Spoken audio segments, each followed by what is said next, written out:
Hello, this is my final project submission for History 227. I will be comparing and contrasting two ancient civilizations, Egypt and Greece. There are many aspects of their cultures that can be studied, but I will be comparing their religion, their belief in the afterlife, and their class structure. I will also be addressing the differences in their location, government, ability to sustain their lifestyles, and their treatment of women. So, let us start by looking at a few features ancient Egypt and ancient Greece have in common.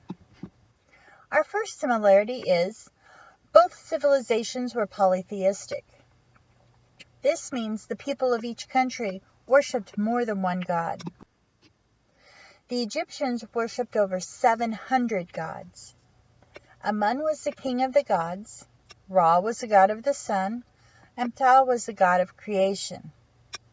The Egyptian religious believed in divine kingship, which is they believed the pharaoh was not only a king, but would be a god as well. Religion was more of a social ritual than worship. Egyptians practiced the concept of Ma'at. This was a concept of truth, balance, order, law, morality, and justice.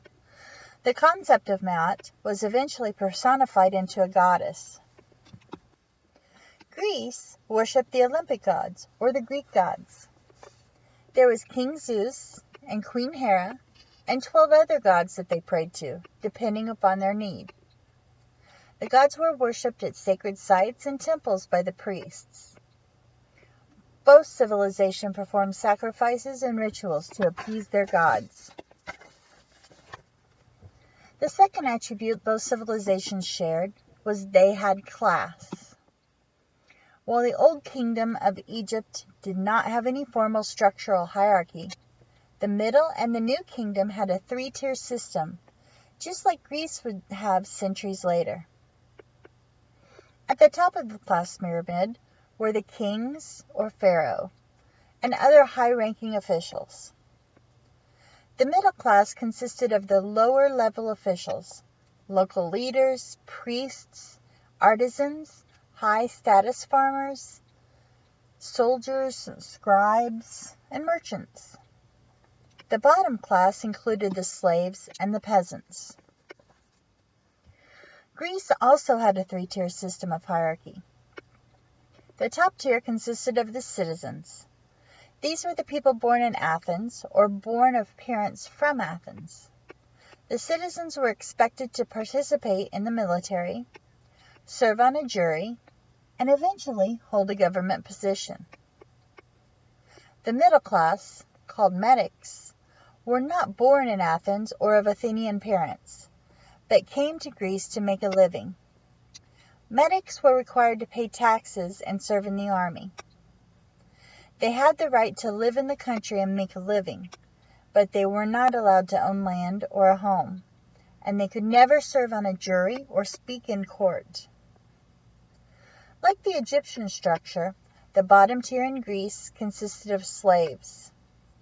Slaves were actually owned by the free people and had no rights as human beings. The slaves who were rescued or purchased their freedom only had that, freedom. No rights were ever given to them in Greece. The third similarity the two cultures shared was their love for the dead.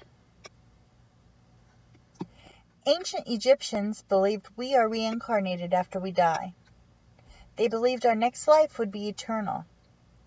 So mummification was created as a necessity to keep our body preserved for the eternal life.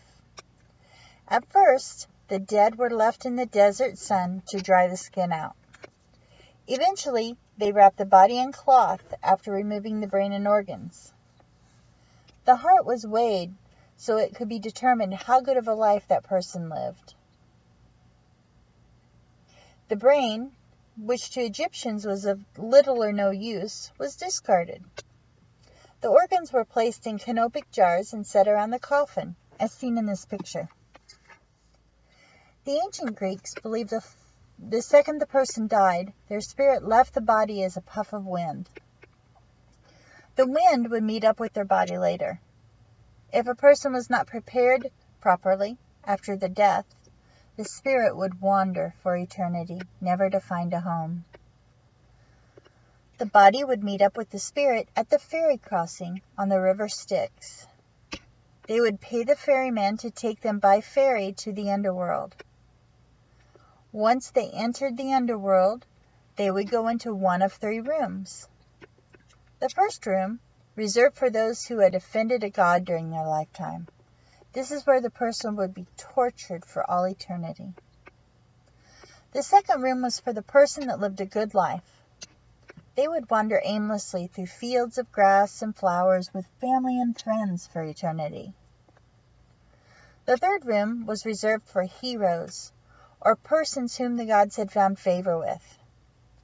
Here they would receive luxuries and favors for eternity. The Greeks had a 3-step burial process. The first step was the prothesis. In this step, the body was cleaned by family members or servants and given brand new clothes for their journey.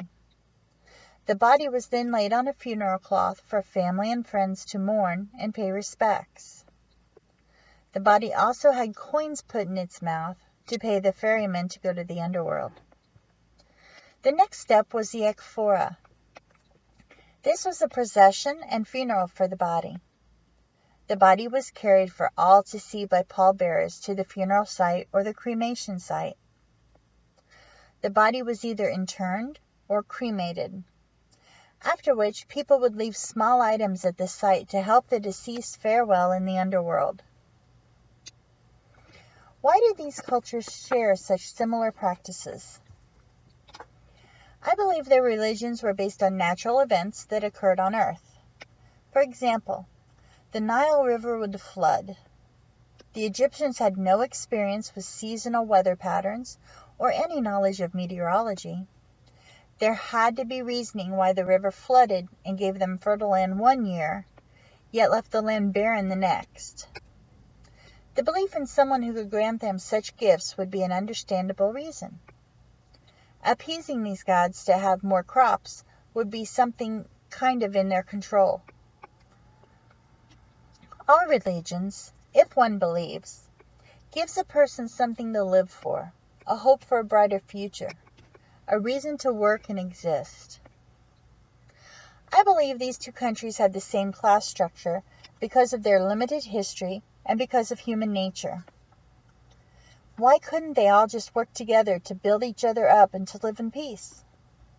Because greed and the need for power is a basic evil we all possess. Some people are unable to contain their need to feel higher than others and better than others. Egypt had no other country which to base their hierarchy structure. Greece was able to see how well it worked for Egypt and copy it for themselves. Now, let's look at some ways in which these 2 countries differ. A large difference in the 2 countries was their geography and location. You know what they say, location, location, location. Ancient Egypt started in 3150 BCE.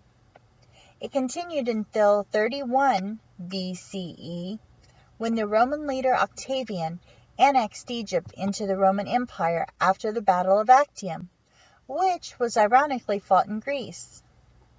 Ancient Egypt was part of the Indus Valley civilization, surrounded by the Red Sea to the east, the Mediterranean Sea to the west, and the Sahara Desert pretty much everywhere else.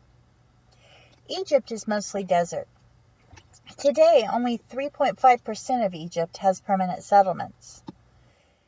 Egypt was protected by early invasions because of its natural barriers. About 1100 BCE, a tribe known as the Dorians began to settle down the western peninsula of Greece. This began the Dark Ages of Greece, known for this because of no writings or communication to let historians know what happened during this time. Soon around 800 BCE, ancient Greece began to flourish with trading and survived until the Battle of Corinth, when it too fell to the Roman rule. The mainland of Greece is actually a peninsula, surrounded by the Mediterranean Sea on all three sides. There are literally thousands of islands that are part of Greece. Mountains cover 70% of the mainland. Only about 20 to 30% of the mainland can be used for farming, and there are no main rivers going through the land. The second difference between the two countries was their government. Egypt was one large group of people working together under one pharaoh. This was a centralized government. Greece had many city-states on islands, on mountains, in valleys, in deserts, and they were all with their own leaders who made up the rules for their community. This was called a decentralized government. A third difference, again due to location, was how they were able to sustain their life. Egypt was isolated, yet very self-sufficient. They had papyrus leaves that made anything from paper to baskets to blankets to chairs to medicine to food and clothing. Egyptians were able to hunt and fish for their food and clothing as well. They had the ability to make clay bricks for building. After expanding through the desert to Nubia, Egyptians also had ore to make bronze and gold items. Greece, on the other hand, had few, sparse trees for timber and little to no ore deposits. They made their living trading with ships that would pull up with food and spices willing to deal. Another difference between the two civilizations was the treatment of women. In ancient Egypt, women could own property. They kept their dowry after the divorce, and they were treated with respect. Lest we forget Cleopatra, Queen of the Nile, who was the last active pharaoh of ancient Egypt. Greece, on the other hand, denied women most basic rights. While some city-states allowed women few rights as citizens, it was very few. Women were given to their husband's family at a very early age, so she could be raised up to know her husband's ways and his needs. The woman had no decision on who she married. That was done by her father or her male relative. So her father made all of her decisions until she married. Then her husband's made of all of her decisions for her. And if he were to die, her male children would then decide for her. She was never given the freedom to make up her own mind about anything. What is my belief for all the differences? Location. I would compare ancient Egypt to growing up in a small town. You do for yourself, you tend to the needs of your people, you know who everybody is. They were isolated, so very little outside influences were put upon them. Greece, like the big city, had traders and immigrants constantly coming through, so they were never sure who the people were or if they were going to do harm to their community. Citizens would hear stories of terrible people on ships who raped and pillaged and killed. Women were then protected by Greece. City-states were always on guard. So what kind of impact does the modern society have that was influenced by ancient Egypt and ancient Greece? First, the influence we see most today is art. While Greece was subtle and small, Egypt was big and gaudy art. Much construction today is based on the linear step process used to build the pyramids, which are the only one of the 7 wonders of the world still standing. Paper was created by the papyrus leaf, which leads to the greatest impact we have today: hieroglyphics. We were given a historical log of what happened in ancient Egypt. Writing allowed the development of mathematics and geometry, which allowed us to make pulleys to build the pyramid. Besides giving us makeup, medicine, toothpaste, toothbrushes, and paper. The alphabet and our writing system are all due to the ancient Egyptians' use of hieroglyphics.